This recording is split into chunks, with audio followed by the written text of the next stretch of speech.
Shalom, bonjour à tous, je suis Borel. Je viens encore dans le cadre de notre émission, notre étude de la louange et l'adoration. Nous sommes parvenus à notre 5e vidéo sur la louange et l'adoration. Nous avons commencé par le thème comprendre à la première vidéo et ainsi de suite. À la dernière vidéo, nous avons étudié les formes d'adoration. C'est ce que nous avons étudié la dernière fois. Donc, pour cette session, nous allons parler des niveaux de louange et d'adoration. Nous avons parlé des formes de louange, des formes d'adoration.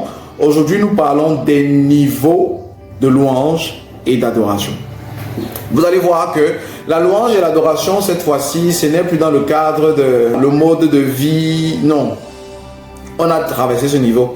Et j'ose croire que par la grâce de Dieu, à chaque fois que vous regardez les études qui sont postées sur cette chaîne, vous essayez de réfléchir dessus et consulter la parole de Dieu, demander de l'aide au Saint-Esprit pour comprendre. Donc pour ceux qui se sont arrimés à l'étude qui est donnée depuis le début, j'espère que nous grandissons ensemble. Nous grandissons ensemble parce qu'il n'est pas question de venir étudier les niveaux de louange et d'adoration. Pourtant, on n'a pas compris les formes, on n'a pas compris les essais de définition. Dans cette étude aujourd'hui, on va essayer de débloquer 3 niveaux qui vont nous permettre de mieux nous rapprocher de Dieu et mieux savoir comment est-ce qu'il fonctionne, ou encore mieux savoir comment le louer ou encore l'adorer. Nous allons prendre la louange universelle. Le premier niveau de louange, c'est la louange universelle. Quand on parle de louange universelle ici, on parle de tout ce que Dieu a créé. C'est à partir de cette étude que j'ai compris pourquoi est-ce que j'avais été créé. Vous savez, beaucoup de chrétiens ne savent pas pourquoi est-ce que Dieu les a créés. Pourquoi est-ce que Dieu les a placés dans une famille? Pourquoi Dieu les a placés sur terre? Pourquoi? Les gens se lèvent là, on les accouche, ils grandissent, ils vivent, ils cherchent le travail, ils cherchent l'argent. Et puis basta, s'il faut aller à l'église, on y va, on chante les cantiques. S'il faut écouter les sermons, on écoute les sermons. Et puis bon, le reste, on s'en fout. Attention, pourquoi est-ce que tu as été créé? Pour ceux qui ont d'autres raisons, vous pouvez les laisser en commentaire. Vous pouvez laisser les autres raisons en commentaire. Pourquoi est-ce que nous avons été créés? La louange et la louange universelle. Toute la création exprime ce que Dieu a fait. Ici, il est question de voir comment toute la création, et n'oublions pas que nous faisons partie de la création. Ici, il est question de voir toute la création louer Dieu, exprimer la louange. Vous avez vu ça, vous avez remarqué. Donc, allons, fouillons un peu la Bible. Nous sommes dans le livre de Psaume, le chapitre 48, du verset 8 au verset 13. C'est où ce texte contredit carrément les théories du Big Bang et tout. Vous voyez de quelle manière l'univers a été ordonné et classé par Dieu pour l'adorer. Donc nous avons été créés dans le seul but d'adorer Dieu. C'est vrai que nous avons notre activité, le travail, autre chose, mais nous avons été créés exclusivement pour adorer Dieu. Qu'est-ce que la Bible nous dit dans le psaume 148 du verset 8 au verset 13? Je vais faire la lecture.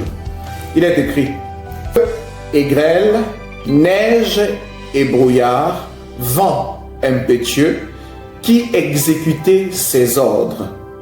Montagnes et toutes les collines, arbres fruitiers et tous les cèdres, animaux et tout le bétail, reptiles et oiseaux ailés, rois de la terre et tous les peuples, princes et tous les juges de la terre, jeunes hommes et jeunes filles, vieillards, enfants, qu'ils louent le nom de l'Éternel, car son nom seul est élevé. Sa majesté est au-dessus de la terre et des cieux.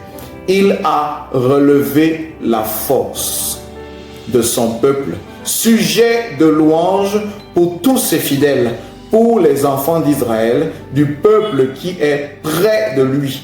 Louez l'Éternel. Vous avez vu ce que le psaume 48 dit, non?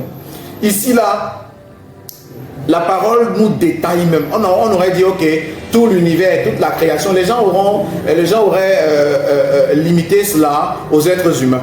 Vous avez vu ce qu'on a cité là?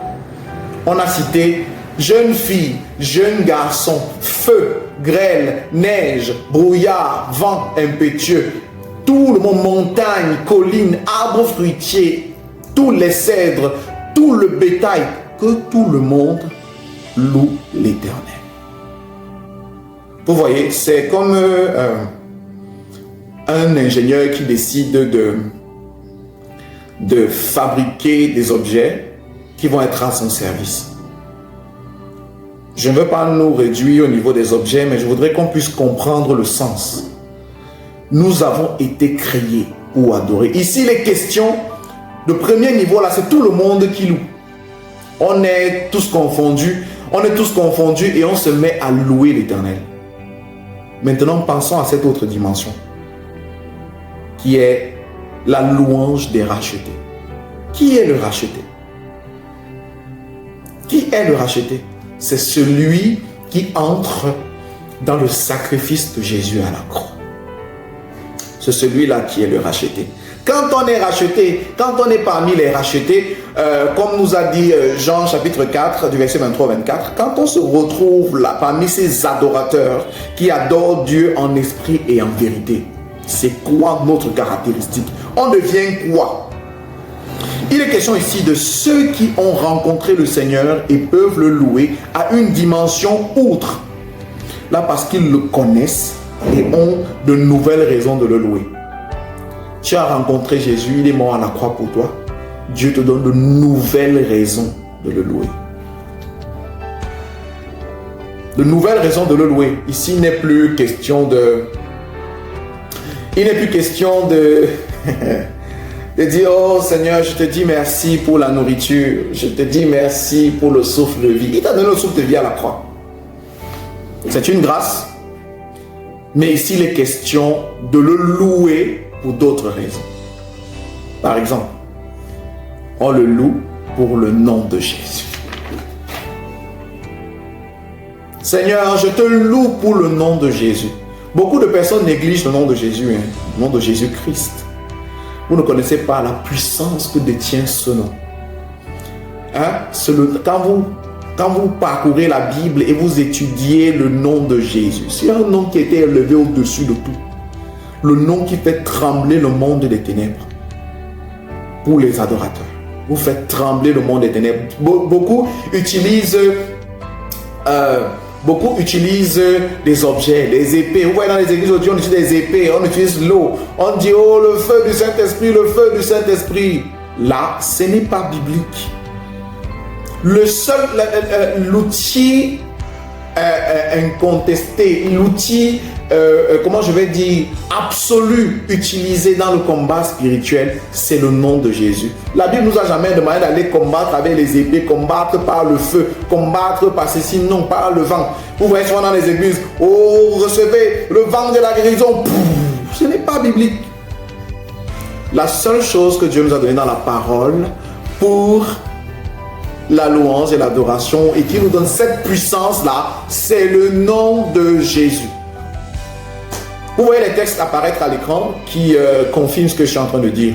C'est le nom de Jésus, c'est le nom qui libère, c'est le nom qui transforme, c'est le nom qui donne la guérison, c'est le nom qui donne la paix, c'est le nom qui guérit. Quand on atteint ce palier, on est autre chose. On n'est plus comme un nouveau-né qui vient de recevoir le baptême.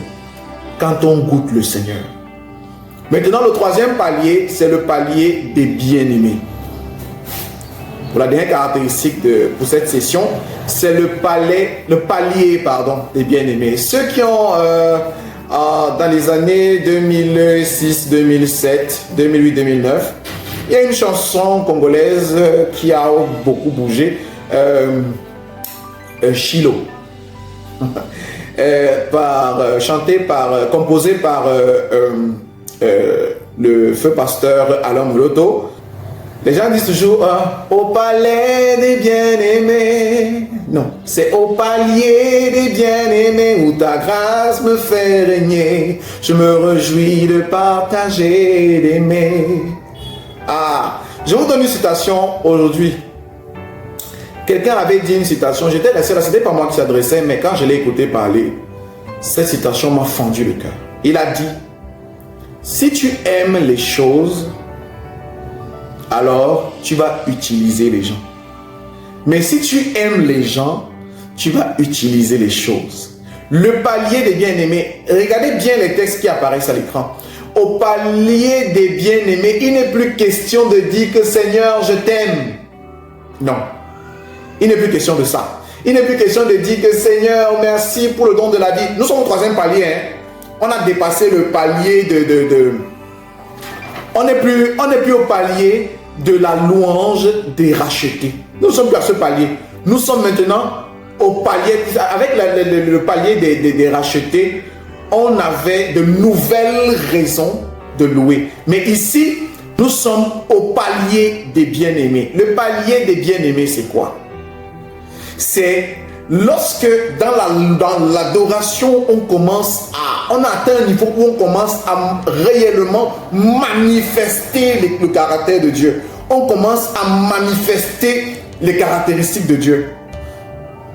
Celui qui n'aime pas n'a pas connu Dieu, car Dieu est amour.